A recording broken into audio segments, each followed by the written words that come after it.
Buenos días a todos.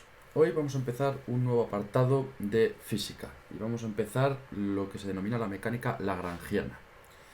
La mecánica lagrangiana ya habréis estudiado lo que es, la teoría, las demostraciones, etcétera, así que nosotros vamos a proceder con los ejercicios. El primer ejercicio que vamos a hacer es un ejercicio muy simple y es un ejercicio del péndulo simple. ¿Y qué es lo que vamos a sacar? Vamos a sacar la ecuación de movimiento de este péndulo simple. Entonces, ¿qué necesitamos para empezar con la mecánica lagrangiana? Hay que recordar que la mecánica lagrangiana, todo el desarrollo que hagamos, lo tenemos que hacer con el operador Lagrange, que es una L. Y el operador Lagrange hay que recordar que es la energía cinética, que la vamos a denotar por T, menos la energía potencial, que la vamos a denotar por V. Este sería el operador que vamos a usar a partir de ahora en nuestros ejercicios de mecánica lagrangiana. Entonces, evidentemente, necesitamos sacar tanto la energía cinética como la potencial. La energía cinética, todo el mundo sabe que es un medio de la masa por la velocidad al cuadrado. La velocidad al cuadrado, ¿cómo la vamos a representar? Bueno, la velocidad al cuadrado, evidentemente, es la derivada del vector de posición, la derivada temporal. Entonces, vamos a expresarla como la derivada temporal del vector de posición al cuadrado. Eso todo el mundo lo sabe, que la derivada de la posición es la velocidad, la derivada temporal, recordad. Y también necesitamos la energía potencial, que la energía potencial todo el mundo sabe que es masa por la gravedad por la altura. Entonces, lo que primero se nos viene a la cabeza es sacar el vector de posición. Tenemos que saber cuál es el vector de posición porque necesitamos derivar ese vector de posición para obtener los resultados. Entonces, ¿qué es lo que vamos a hacer? Vamos a coger el bolígrafo naranja, si nos lo permite la aplicación. Vamos a coger el botón naranja y vamos a ver cuál es nuestro vector de posición.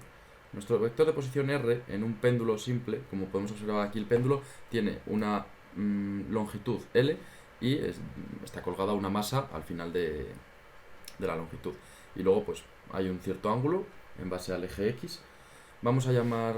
Sí, da igual cómo llamemos a los ejes. A este le he llamado X y este le he llamado Y. Lo he llamado por comodidad porque luego las esféricas es más cómodo llamarlos así, pero bueno, evidentemente es un convenio. Da igual cómo llamáis vosotros a los ejes de coordenadas. Entonces vamos a sacar el vector de posición. El vector de posición R evidentemente tendrá una coordenada X y tendrá una coordenada Y, como todos los vectores de posición. Y el vector de posición evidentemente señala nuestra masa M.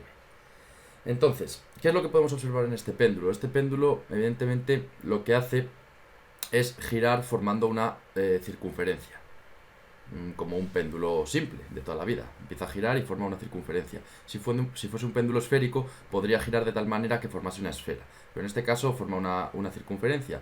Y en este caso podemos intuir que nos va a resultar mucho más cómodo usar coordenadas polares para resolver este ejercicio antes que coordenadas cartesianas. Entonces lo que vamos a hacer es proceder a usar coordenadas polares. Las coordenadas polares hay que recordar que se basan en dos parámetros. Se basan en el parámetro de la distancia desde el centro del péndulo hasta la masa, que es la distancia L, y luego en el ángulo de movimiento de ese péndulo. El parámetro L evidentemente es una constante, porque no se mueve, por tanto el péndulo solo tiene un grado de libertad. Y que tenga un grado de libertad, ¿qué significa? Significa que solo va a tener una ecuación de movimiento. Esto es importante. Repito, ¿por qué solo tiene un grado de libertad? Porque evidentemente L, que es la longitud, la distancia, esta longitud L del péndulo es constante, entonces da igual hacia el lado que se mueva que esa longitud va a mantenerse constante. Y sin embargo, lo único que no se mantiene constante es la variable θ, el ángulo θ, que varía con el tiempo. Por tanto, solo tiene un grado de libertad y solo vamos a obtener una ecuación de movimiento. Entonces, basta de cháchara, vamos a empezar a aplicar lo que hemos aprendido. Vamos a pasar este vector de posición a coordenadas polares. Entonces, que lo pasemos a coordenadas polares significa que en X, en el eje X, que es este de aquí, recordemos que lo he puesto al revés para pillaros un poco, va a ser menos L por el coseno de θ, porque recordemos que este es el coseno, estas son relaciones trigonométricas muy básicas, y luego en el eje Y lo que obtendremos es L por el seno de θ. L por el seno de tita.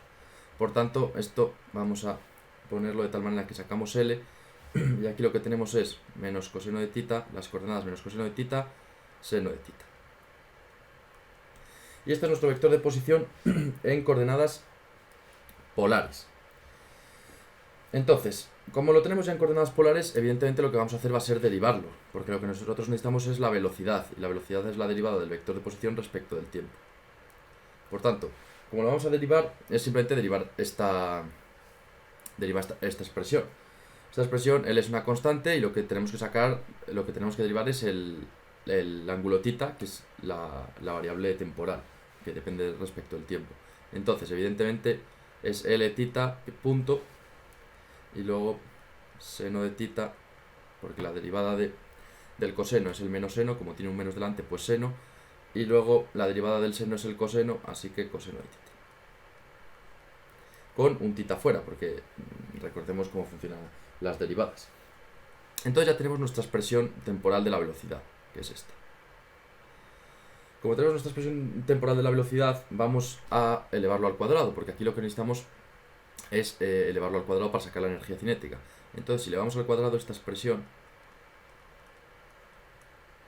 lo que sacamos es L al cuadrado, tita punto al cuadrado, y esta expresión seno coseno al cuadrado. ¿Y qué es la expresión seno al cuadrado más coseno al cuadrado? ¿Cuál es esta expresión de aquí? Seno al cuadrado, sí, más coseno al cuadrado. Esta expresión de aquí, recordemos que es 1, ¿vale? Sería como derivar esto y evidentemente una vez que tenemos esto, pues lo sacamos. Por tanto, como tenemos eso al cuadrado, y como tenemos aquí 1, ya tenemos nuestra expresión de la velocidad al cuadrado, que sería única y exclusivamente L cuadrado tita punto al cuadrado. Entonces vamos a sacar la energía potencial. La energía potencial, recordemos, bueno, tenemos la velocidad al cuadrado, la energía cinética ya la tendríamos. De hecho, vamos a escribir la energía cinética mejor y no nos vamos a andar con tonterías. Nuestra energía cinética sería, entonces, 1/2 de la masa por la velocidad al cuadrado, que es esa de ahí, que sería L al cuadrado, tita punto al cuadrado. Esta sería nuestra energía cinética. Lo que vamos a hacer ahora va a ser sacar la energía potencial. La energía potencial, bueno, de hecho vamos a escribirlo ya en azul. La energía potencial es la masa por la gravedad por la altura. La altura que tenemos aquí, ¿cuál es? ¿Cómo varía la altura? Varía por el coseno de tita. De hecho, no por el coseno de tita, por el menos coseno de tita, porque estamos atacando hacia abajo, desde un sistema, desde un origen, que vamos a determinar que puede ser este, por ejemplo. Esto va a dar igual, ¿vale? Os explico. En la energía potencial, luego al sacar los lagrangianos, como lo que hacemos es derivar respecto de unas coordenadas de posición, la energía potencial da igual que la tomemos positiva, la tomemos negativa, da igual exactamente cómo la tomemos, porque luego al derivar nos va a quedar una constante y por tanto nos va a quedar luego 0. Entonces no os preocupéis si ahora ponemos menos la masa por la gravedad por el coseno de tita y cojamos este signo negativo, porque si hubiésemos cogido el signo positivo, es decir, como si el péndulo estuviese hacia arriba, nos daría igual luego al resolver las ecuaciones de Lagrange, de Euler-Lagrange. Entonces no os preocupéis en dónde toméis el origen de la energía potencial para luego poner el signo en los cálculos. Entonces, una vez que tenemos la energía cinética y la energía potencial, lo que vamos a hacer va a ser aplicar Euler-Lagrange. La ecuación de Euler-Lagrange es la siguiente, que es la que nos va a servir para todos estos problemas. Es la derivada temporal de la parcial de L respecto de Q', que Q y Q' son las coordenadas generalizadas, menos la derivada parcial de L respecto de Q igual a 0. Estas son las ecuaciones que nosotros vamos a usar, esta ecuación, que se llama la ecuación de Euler-Lagrange.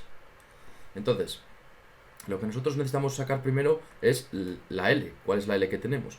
Recordemos que la L, como hemos dicho antes, era la energía cinética menos la energía potencial.